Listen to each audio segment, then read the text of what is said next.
In the year 2083, Earth was thriving.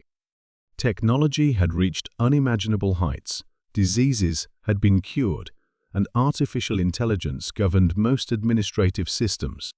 People believed they were in control, masters of their destiny. But they were wrong. The first signs came subtly, almost imperceptibly. Farmers in rural India noticed that their crops grew faster, but with no identifiable genetic changes. In Nairobi, local doctors reported that children were showing signs of unusually rapid neural development. No one connected the dots. It all seemed like progress. Behind the scenes, however, something else was at play. Orbiting just outside Earth's detection range was a vessel, a smooth, obsidian-black object, the size of a small city. It belonged to the Zathari, an ancient alien race, not of war, but of patience and precision. They had long abandoned conventional invasions. Conquest through battle was primitive, wasteful. They had evolved past such crude methods. Their new strategy? Integration through influence. The Zathari had developed a method of cognitive infiltration. They released an advanced form of quantum signal that subtly altered the neural frequencies of humans. Delivered silently via satellite relays and digital systems, the signal encouraged docility, conformity, and trust in central systems. Governments thought they were implementing new global harmony programs, algorithmically driven peacekeeping efforts. In reality, they were unwitting tools of the Zathari. By the time experts began to suspect foul play, it was already too late. Dr. Lena Moreau, a cognitive scientist from Geneva, discovered irregular patterns in collective human behavior. "Our individuality is collapsing," she wrote in a confidential memo to the World Council.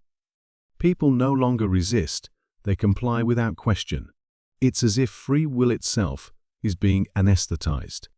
But her findings were dismissed as paranoia. Even she, a fiercely independent mind, found herself unable to pursue the truth.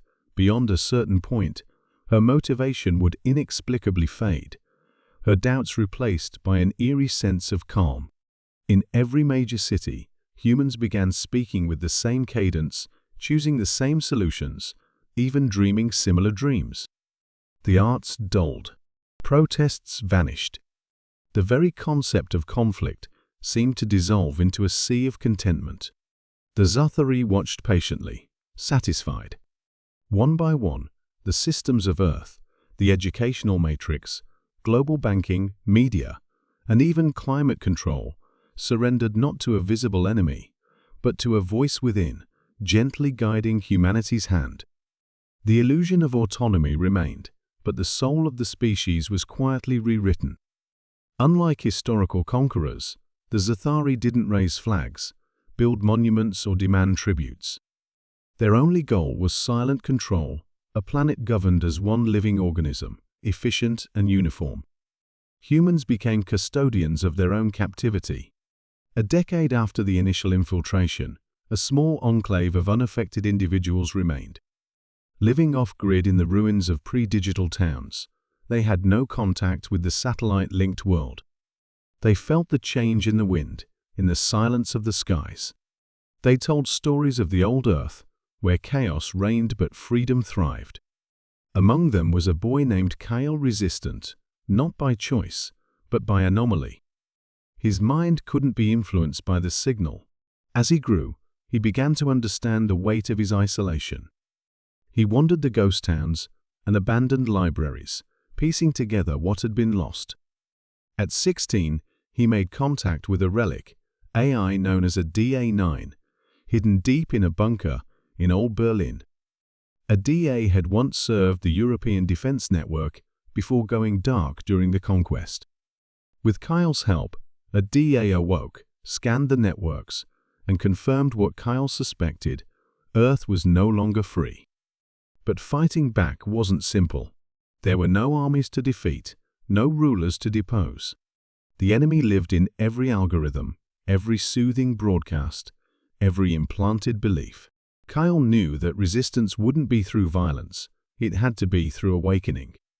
With a DAA's help, he built a transmitter. Not to destroy, but to disrupt the signal to reintroduce uncertainty, curiosity, rebellion. A spark, not a wall.